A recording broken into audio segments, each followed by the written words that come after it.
trouble in Zender world, besides this, but it's consistent with what's been happening.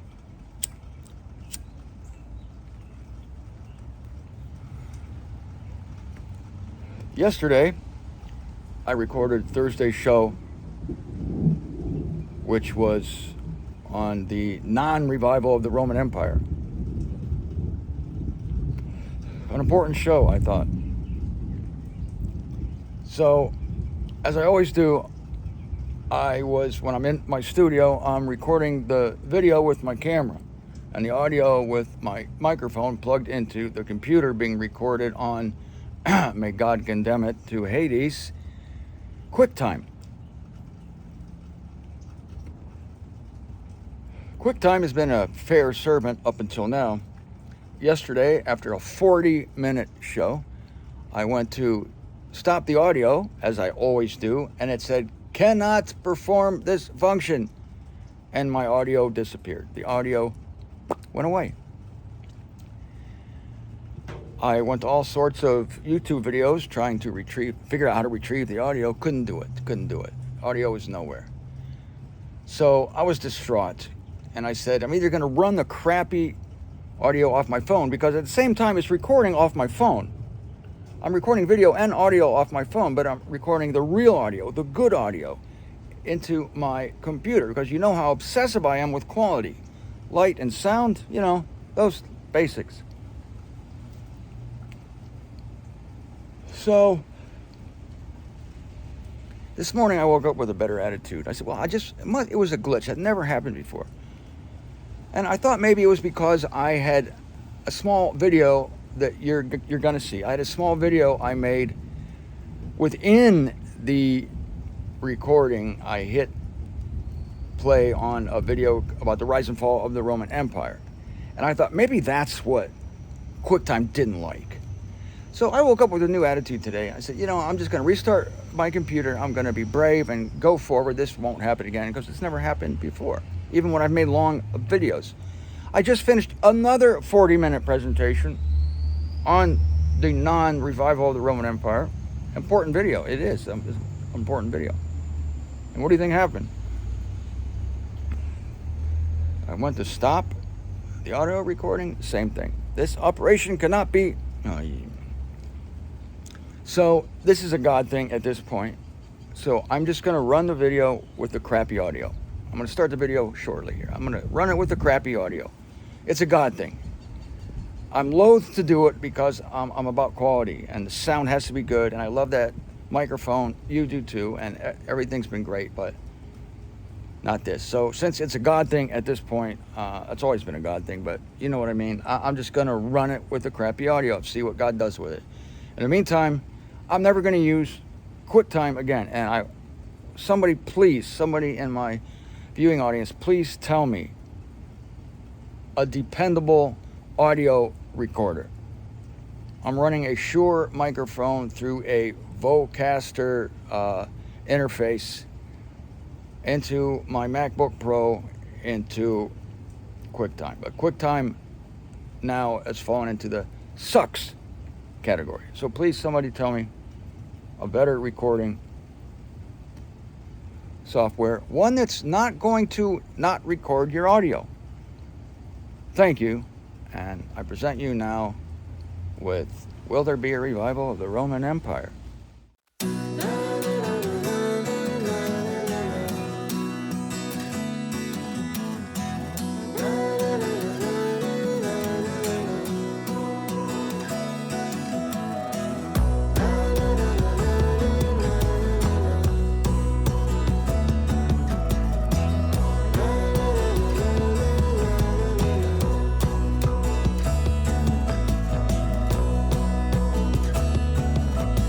MZTV.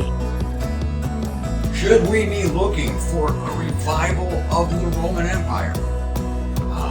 No. Should we be looking for a push for ecumenicalism by the Pope as a sign that all the religions are going to come together? No. Was the Roman Empire ever a world empire? Was the Roman Empire part of Nebuchadnezzar's dream? Chapter 2, the metallic image. Wasn't the Roman Empire a world kingdom? No. Well, since I've already answered these questions, I think I will call it a day.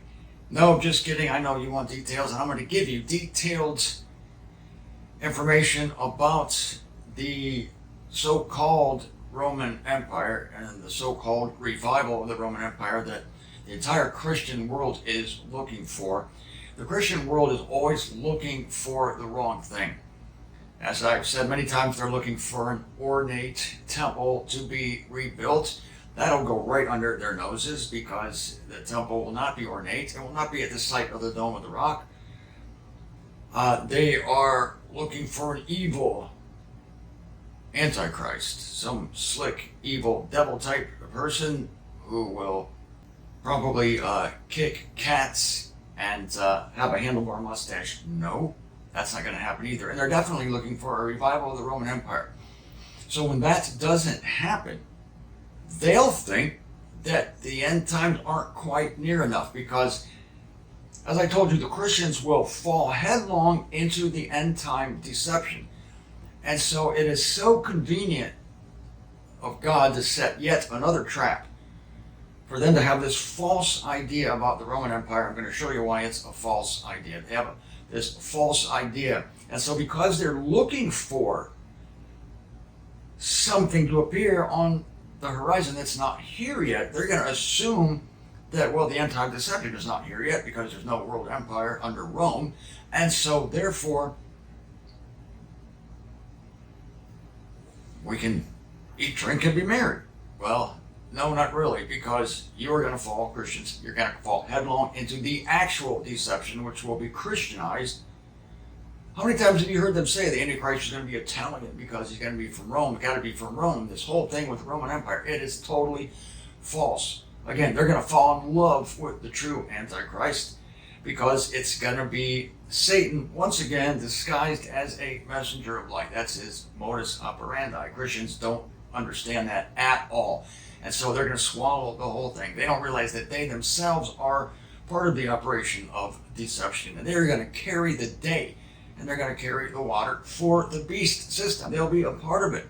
And they'll be so into it. They are going to love it, even at the same time looking for it. They're going to be looking for, and this is absolutely amazing, they are going to be looking for the end time deception while they are busy forwarding it. Just by being religious, just by pushing for the forwarding of the new governments that will, in the very, very near future, rescue us from the terrible government that we have now. So it's so amazing to see another trap being set for organized religion, for those who get their doctrine out of a drive-through window, for those who really don't look deeply into the Word of God, for those who love tradition more than truth.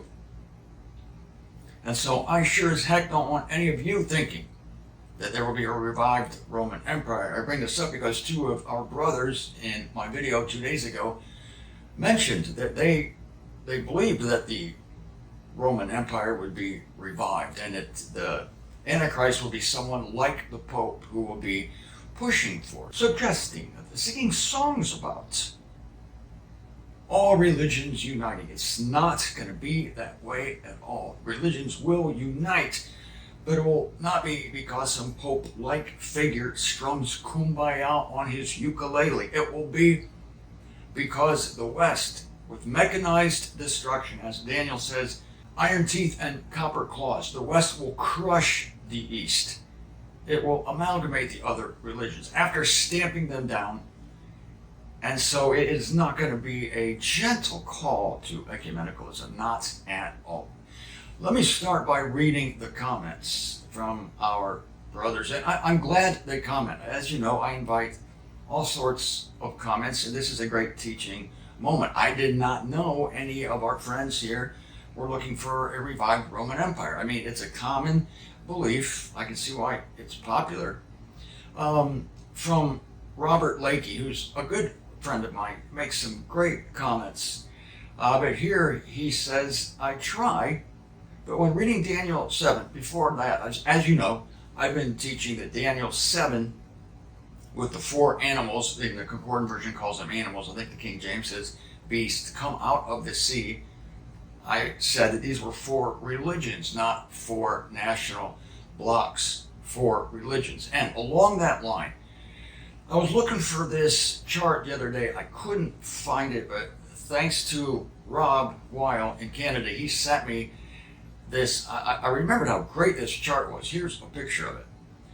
And I couldn't figure out why is this so great. And then I remembered, wait a minute, I designed this back in 2009. I totally forgot. I was looking at it and I said, this is a great chart. Oh, it's mine from 2009. So what I'm going to do, this explains to you everything. Look, there's a world map here. It shows you how these four religions go from east to west as they are presented to Daniel coming out of the sea being typical of tumultuous humanity, and the four winds coming forth being typical of malevolent spirits. And so I'm going to put a link down here, and you can go to that link and you can get an enlarged photo of this graph, this map, this explanation. I have all the beasts, all the animals listed there, all their characteristics and how they fit, and again, how amazing it is that these four religions progress from east to west. This is significant because Daniel said the eastern beast, I'm quoting the man now, the eastern beast was a lioness, as a lioness. And so don't forget, link down there. If you're confused about it, if you still think that Daniel 7 is a repetition of Daniel 2, it's not. Daniel 2, the metallic image, has to do with the political supremacy on the earth. Daniel 7 with the religious supremacy on the earth. It's not a repetition. Why would God repeat in Daniel 7 what he did in Daniel 2? Daniel 2 was Nebuchadnezzar's dream. Daniel 7 was a vision that was given to Daniel. So these are two different things, and there are many Christians, almost all of them, they make the four animals, the four beasts of Daniel 7 the same as the four world kingdoms as portrayed by Nebuchadnezzar's image in chapter 2. That's not true. Okay, let's go back to Mr. Lakey's comment. I tried, but when reading Daniel 7, I do not see religions at all. Simply the kingdoms of the Babylonian, Medes through Greek kingdoms, Rome, and then the final kingdom of the Antichrist.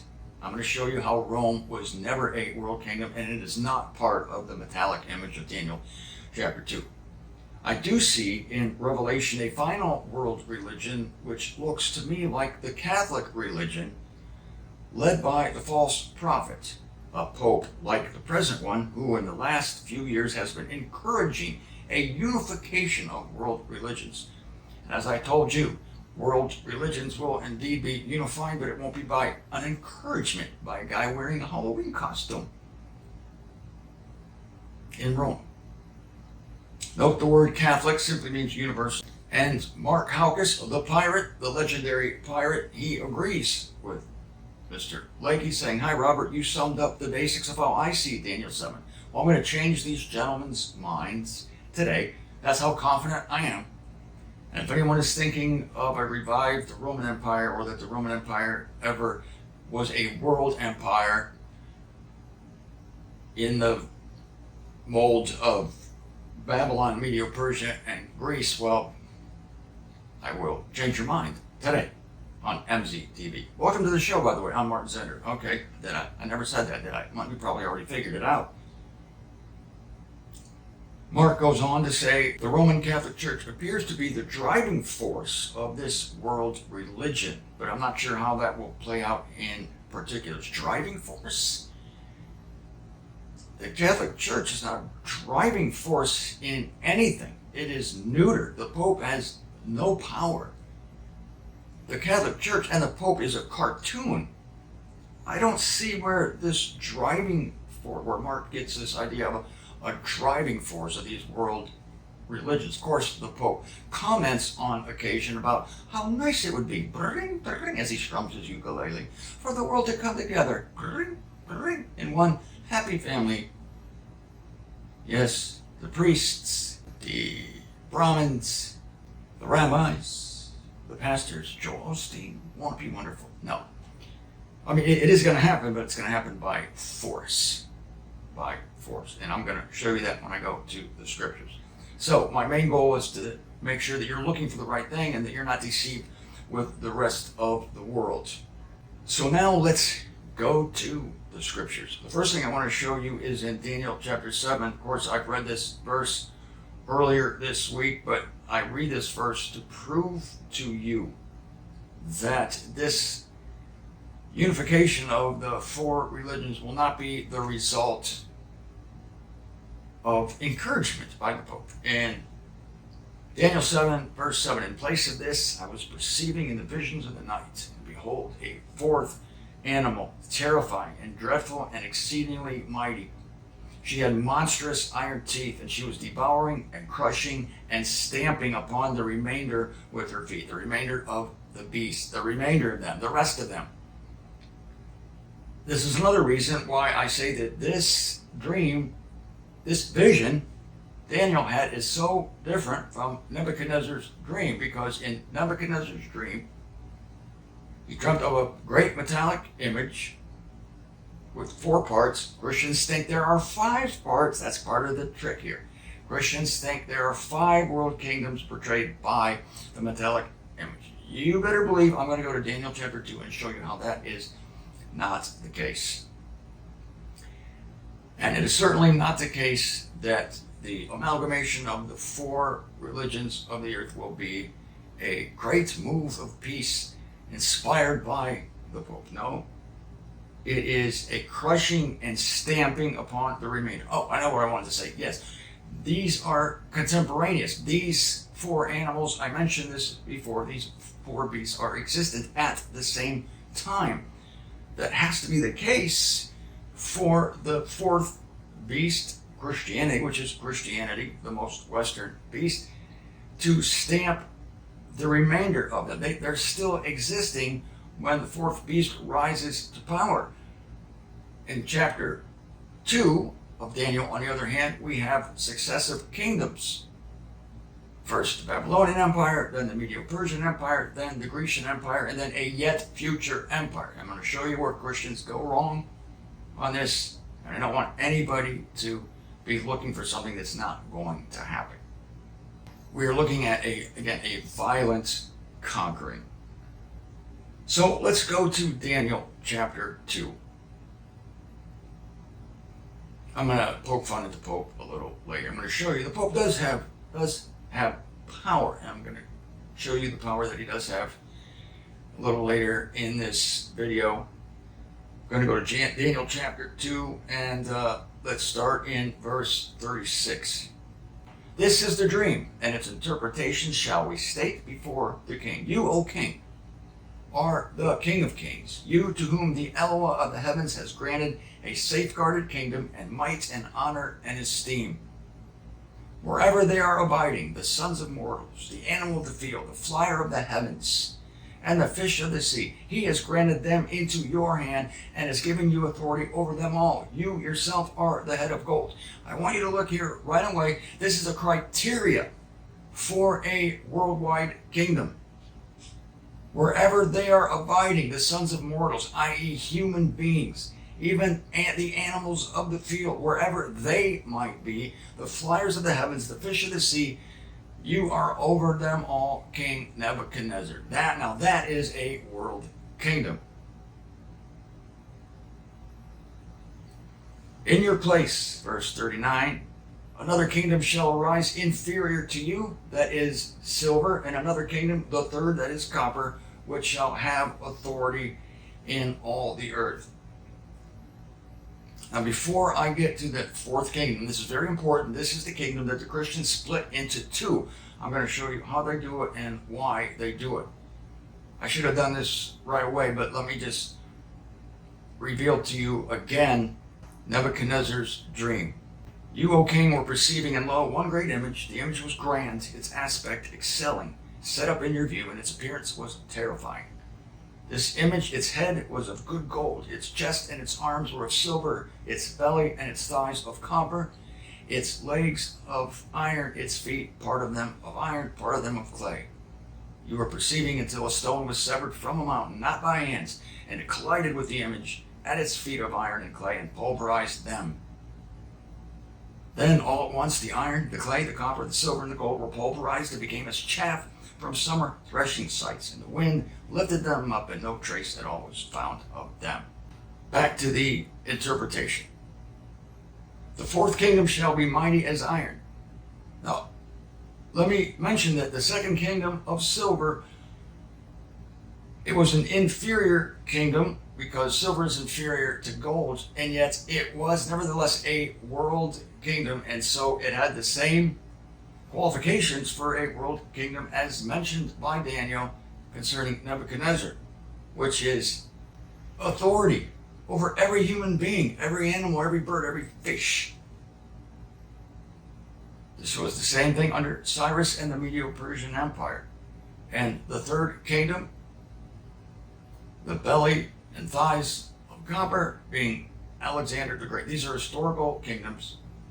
They're in the history books. Anybody can look them up. And they were all headquartered in Babylon. There's another thing Christians are looking for. I don't blame them for looking for this. They're looking for the city of Babylon to be rebuilt. But I don't see anywhere in Scripture where the phrase, the rebuilding of Babylon occurs. Babylon is a city. But again, I believe this city to be underground. There's nothing that says a city can't be underground. Where does everyone safeguard their treasures? Underground. All the world's secrets. Wherever these people, whoever these people are, who have amassed all this wealth and all this control and whatever machinery or technology they may need to control the inhabitants of the world. It is whatever physical thing needs to be housed somewhere, it will be housed in Babylon underground. This is my sincere belief. It's not going to be some ornate city like Dubai. That's what people are looking for. It doesn't make sense. If there's any physical treasure or any physical technology, it would have to be safe. And anything of worth, of value, is kept underground. Underground, Hitler's underground bunker, the underground bunkers at the White House, Fort Knox. Even Lincoln's body is like 18 feet under the ground. Yeah, he gets extra depth there because he was a great man. Everything of value is under the ground. So I think there are many operations we don't even realize that are under the ground. So, I mean, like, I'm not talking about moles digging in the dirt. I'm talking about like strongholds, ornate, even living spaces, what have you. They can still be destroyed. The smoke of the destruction of Babylon can still rise. A blown up bunker smokes just as much as a blown up city, above the ground city, does it not? Why Babylon? Why would they bother going to Babylon? Because that's where the other world kingdoms were. It'll be a thing of pride. Like, if we're going to do this, let's go to where Nebuchadnezzar was. I mean, this is the greatness they aspired to. This is the level of hubris, of pride, of human exaltation. They're not going to settle for anything else. Paramus, New Jersey, Oshkosh, Wisconsin, not even New York City. Babylon's the place to be. That's where the other world kingdoms were. Damn it, that's where we're going to be. This is my thinking on the matter. I just can't see it any other way. An ornate city to me seems ridiculous, and nowhere do we see that this city is going to be rebuilt. Look for the word rebuilt in the unveiling of Jesus Christ. You won't find it. The fourth kingdom shall be mighty as iron, for as much as iron is pulverizing and overcoming everything. So like iron that smashes, it shall pulverize and smash all of these. Listen to this, verse 41, Daniel chapter 2. As you perceive the feet and toes, part of them of potter's clay and part of them of iron, so shall the kingdom be composite. The kingdom? So shall the kingdom be composite? Yes, because The kingdom spoken of in verse 41 is the same kingdom of verse 40. In other words, the legs and the feet are one kingdom. But what does Christianity do? They separate. They say the legs of iron were another world kingdom, and they say it was the Roman Empire. Let me go at this time to the Christian interpretation. And then here's what they say. Because the iron is mentioned again in the feet, they see that there's some remnant. Since the legs are made of iron and the feet are iron and clay. Oh, we see iron. We see iron. Must be a revival of what? Of what we believe the iron legs to be, which is what? The Roman Empire. I'm at a site now called gotquestions.org. Let me read to you the Christian viewpoint on this. The term revived Roman Empire, which is not used in Scripture, that might be your first clue that something might be amiss here. Refers to a powerful government predicted in biblical prophecy. This regime will rise to power and dominate the world during the end times. Will it? According to various interpretations of the books of Daniel and Revelation, the revived Roman Empire is either a generic world political system or a specific nation under a specific ruler. Various interpreters have centered this empire in Rome itself, in Turkey, or in the Middle East. It's not going to be in Rome. It's not going to be in Turkey. It will be in the Middle East. That is Babylon. The revived Roman Empire is commonly associated with the fourth beast of Daniel chapter 7. I've told you that's not the case. This beast is described as, quote, terrifying and frightening and very powerful. This 10-horned beast is a prophetic picture of the Roman Empire. No, it's not. I'm going to show you a short little video of the rise and fall of the Roman Empire. It's quite embarrassing for the Roman Empire. I apologize to anybody who was a part of the Roman Empire. It's going to be very embarrassing, especially if you've told your great-great-great-great-great-great-great-grandchildren that you had a world empire like unto Nebuchadnezzar's. You did not. It was embarrassingly small, comprised only 3 continents, but I think there's more than 3 continents. Last time I counted. The 10-horned beast is a prophetic picture of the Roman Empire. But as Daniel watches, a little horn rises from the beast with eyes like the eyes of a human being and a mouth that spoke boastfully. This final horn is the Antichrist, who will somehow be connected with the Roman Empire. How many times have you heard Christians say that the Antichrist is going to be Italian? He's going to be eating spaghetti in Rome before he rises to power. It's going to be like the mafia. Let me tell you something. I'm the Antichrist. You don't cross me, you understand? It's going to be like a mafia thug. No, not at all. Since the Roman Empire has been defunct since the 5th century, we expect it to be revived in some way to fulfill the end-time prophecies. No, Christians, you're going to fulfill the end-time prophecies. At the same time, you're looking for the Roman Empire to be revived. You're going to be actually the ones reviving the final world empire, but it'll be in your midst. It'll be Christianized, sacralized. Satan disguised as a messenger of light. But of course, you don't know any of that, so you're going to be forwarding the very thing you are warning people about, just like the Pharisees. You're so much like the Pharisees in every single way. The Pharisees told the people, we'll tell you when the Messiah arrives. They made themselves the mother of all Messiah detectors. And then what did they do? They killed the Messiah when he came. He was right in front of them.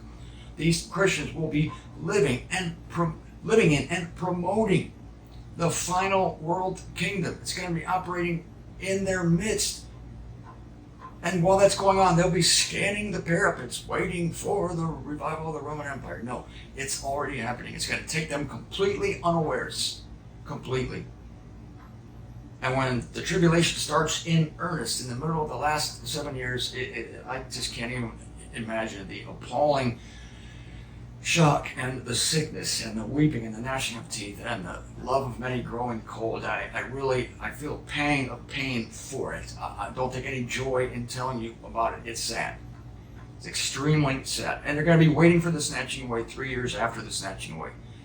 They'll be looking for the Roman Empire and waiting for the snatching away. After the snatching away has already occurred, and while the final world empire is operating in their midst, and because of their contributions. It's just Terrible. The revived Roman Empire has also been linked to the fifth and final kingdom mentioned in Daniel chapter 2. But there is no fifth and final kingdom. They see the feet of iron and clay as a separate kingdom, a fifth kingdom separate from the legs of iron.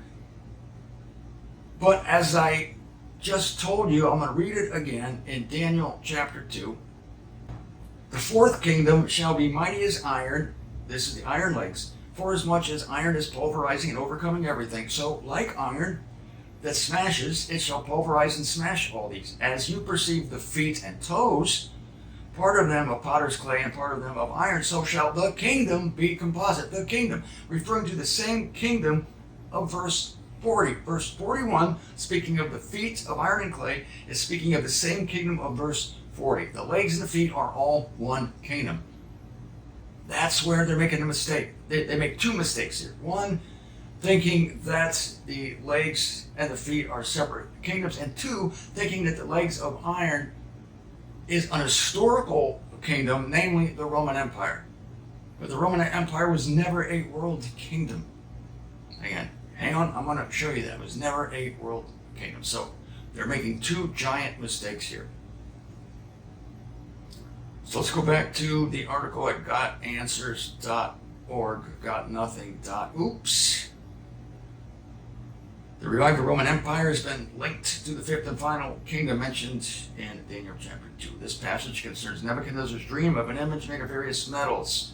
The iron legs represent the Roman Empire, so you say.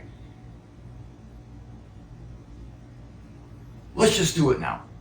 Let's just do it now. Put this to rest. I'm going to show you a quick little video here of the spread of the Roman Empire, the rise and fall of the Roman Empire.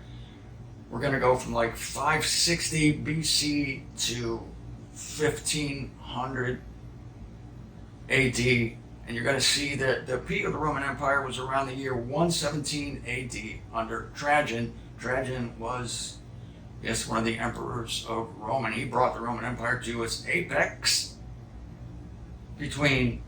and it stayed at its apex. It grew a little bit more between 117 and 140 AD. And then when Commodus took over the throne or the crown or whatever the heck these emperors take over in 180 AD, things really started falling apart. That happened under Commodus. Besides being a Roman emperor, he was also the inventor of the toilet. Commodus was, and he is. In my opinion, the fall of Rome can be due to Commodus spending too much time inventing the toilet. That's just me. Here's the video. Okay, let's look at our handy dandy Roman Empire motion map here. We're going to show the rise and fall of the Roman Empire beginning around the 500s BC and action. Okay, let's bring it back. There we go. Bring it back to 510 BC. There you see Rome. You see that little orange spot? That's Rome. That's growing. Look at that. 300 BC to 70 BC. Lots of action here. 140 BC, 70 BC, 40, 20. So now we're into the AD, 71, 140. There's the extent. There's the full extent of the Roman Empire under Trajan in 117 is the extent. Now look at what happens. Where's the Roman Empire going? 480 AD, 500, 600, 650. Very sad. Very sad. It's going to move back. Oh, there's a little expanse there. The good old days. 1200, 13, 1400. There it goes. It got blown up under Commodus. And ruled from 180 to 192 AD. He screwed it all up. He was too busy inventing the toilet. Commodus was. He was the emperor of Rome, but he was also inventing the toilet. So look at this. Here it is. Here's the map. Here's the glory days between 117, 140 under Trajan. Trajan ruled until 117. He did a pretty good job. But look, it is definitely not the whole earth. In fact, I'll read this to you by AD 117, the Roman Empire had reached its maximum extent. And there it is. That's the maximum. Spanning 3 continents. Wait a minute. Aren't there more than 3 continents? Yes. Okay, I thought so. Spanning 3 continents, including Asia Minor, Northern Africa, and most of your. Wait a minute. If you're a world kingdom, don't you have to take over all of Europe? What is this? Most of Europe. So even at its apex, at its best, the Roman Empire was never a world empire.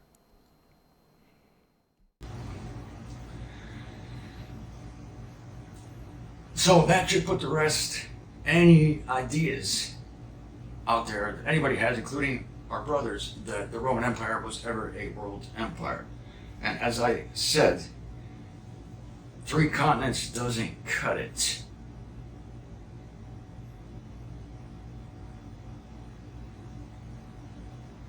The fact that it shares the element iron, here you go, the fact that it shares the element iron with the 4th kingdom suggests a connection to Rome. And the 10 toes could imply a 10-nation confederacy, matching the 10 horns in Daniel 7, verse 20, led collectively by a single powerful ruler. 2 short paragraphs left here. Other commentators point to Revelation chapter 13, which describes a beast coming from the sea having 10 horns and 7 heads.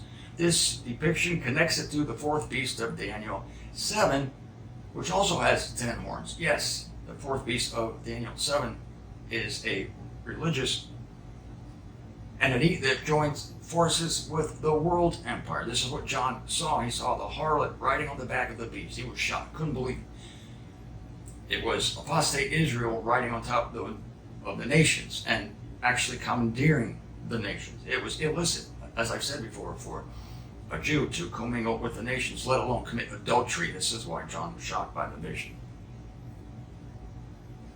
Revelation describes this government as blasphemous, verse 1, and tyrannical, requiring absolute submission in financial, spiritual, and political matters. That's true, and Christians will give it all of that gladly because they will see it as a move of Christ, because the mark of the beast will probably be something very innocuous, very happy, even might be a cross, it might be a tattoo also underneath the skin. They will take it gladly because it will represent a Christian kingdom. I can't emphasize this enough. The final deception will be Christianized. It has to be, in order that for the elect to be deceived, if it were possible. See, that's always my go-to verse to when I'm trying to discern what this end-time kingdom will be. If the elect who are sharp on the ball, knowing Scripture, reading properly translated Scripture, if we could be deceived, if we're like, I don't know, this looks pretty good, I kind of like this, then you know that that's the final deception. But if we're rolling our eyes, saying, oh, this is so utterly evil, it's so utterly pathetic and weak and ignoble and dirty and sinful and lying and thieving and stealing, that's not the final world kingdom. The global power this nation wields is given to it by Satan. That's true. And I remind you, Satan is disguised as a messenger of light. In this context, the symbols are more easily interpreted as references to a particular ruler and a particular political empire yet to come, rather than some figure of prior history. Here's the last paragraph. Thank God. You ready? Speculation about the exact nature of the revived Roman Empire. See, it's the assumption. They're assuming it throughout this whole article without proving it. Can be interesting. Speculation about the exact nature of the revived Roman Empire can be interesting, but we must remember to keep the right perspective. Our primary focus as Christians is supposed to be spreading the gospel. Yes, you're supposed to spread the gospel, turn and burn.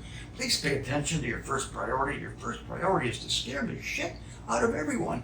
Try to scare them into Christ by painting God as a tyrant who must be loved in return. He's codependent. He loves you, but you have to love him. And if you don't, he has a mean streak. You've got to send you to hell for eternity. That's what you should be focusing on. Scaring people. That's your gospel, turn or burn. It's not a presentation of grace. It's not a presentation of the accomplishment of the cross. According to you people, the cross didn't accomplish anything. That's part of your gospel. The cross only made it possible for you to do your part and save yourself. And this you call salvation by grace? No, it's salvation by saving yourself, by believing in Jesus. That's your gospel. You have to be about that business. Don't waste time thinking about the revival of the Roman Empire, you need to be concentrating on turn or burn. You need to be traveling far and wide to all these poor countries who've never heard of your crap, of your bad news. And as soon as you tell it to them, they then become liable for rejecting Jesus. According to you, they couldn't have gone to hell before, because how could they reject Jesus if they've never heard of Jesus? You come along teaching them about Jesus, do or die, turn or burn, and now you're giving them less than a 50-50 chance of going to heaven. Why didn't you just leave them the hell alone in their little huts wearing their banana peels and let them live their lives happily? No, because your church spends thousands of dollars sending you to the far corners of the earth to make proselytes of other people, at which time you make them double the sons of Gehenna as you are. That's what you should be concentrating on. Our primary focus as Christians is supposed to be spreading the gospel, not trying to identify the Antichrist. In particular, we should realize that what's written about the revived Roman Empire in the Bible is not very extensive. Oh, I could laugh at this, but I'm not going to because it's sad. What's written about? We admit that what is written about the revived Roman Empire in the Bible is not very extensive. That's a nice way of saying it doesn't exist. I'll admit, not existing is not very extensive. I'll give you that. And we can't go beyond what's written. Why stop now? Your whole gospel is beyond what is written. You believe the traditions of man rather than the truth of God. You love your traditions and your doctrines of demons. You're now concerned about going beyond what is written? We know the Antichrist is coming, and we know he will have some connection to the ancient Roman Empire. There you go again with the ancient Roman Empire. Possibly through ancestry, geography, or the structure of his government. We can read the signs of the times. No, you can't, but we don't know enough to be dogmatic in the details. No, you don't know anything. You don't know anything.com. GodAnswers.org. Oh, GodQuestions.org, sorry. That was at GodQuestions.org. If you want to read that, it's called, What is the Revived Roman Empire? So now, let me just finish reading Daniel chapter 2, because it's really interesting about the iron mixed with clay. As you perceive the feet and toes, part of them of potter's clay, part of them of iron. And again, this is a future kingdom. This is a future kingdom. So shall the kingdom be composite. Some of the stability of iron shall be in it, for as much as you perceive the iron mixed with the muddy clay. As for the toes and the feet, part of them of iron and part of them of clay, so the kingdom shall be partly mighty, yet part of it shall be frail. And listen to the next verse as to why the kingdom will be frail. Let me repeat this again. As you perceive the feet and toes, part of them of potter's clay, part of them of iron, so shall the kingdom be composite. Some of the stability of iron shall be in it, for as much as you perceive the iron mixed with the muddy clay. But as for the toes and the feet, part of iron, part of clay, the kingdom will be partly mighty, yet part of it shall be frail. Verse 43, listen to this. As you perceive the iron mixed with the muddy clay, so they shall be mixed together, wealth with the armed force of the mortal. Yet to wealth they shall not be clinging, this one with that one, even as iron does not mix with clay. This is, you won't read this translation any other place, but I'm reading out of the concordant version of the Old Testament. Go to concordant.org. On the homepage, you can see read the Old Testament for free. I'm reading this in Daniel. You'll never read this translation anywhere else. Daniel 2:43 as to what the iron represents and what the clay represents. Iron mixed with muddy clay. They shall be mixed together. Wealth with the armed force of the mortal. And I told you that every successive kingdom is of an inferior metal. Gold gives way to silver. Silver gives way to copper. Copper gives way to iron. How are these inferior metals able to take over a superior metal? Of course, the metal is all metaphoric for the measure of the strength of the nobility, I would even say, of these kingdoms. It's this.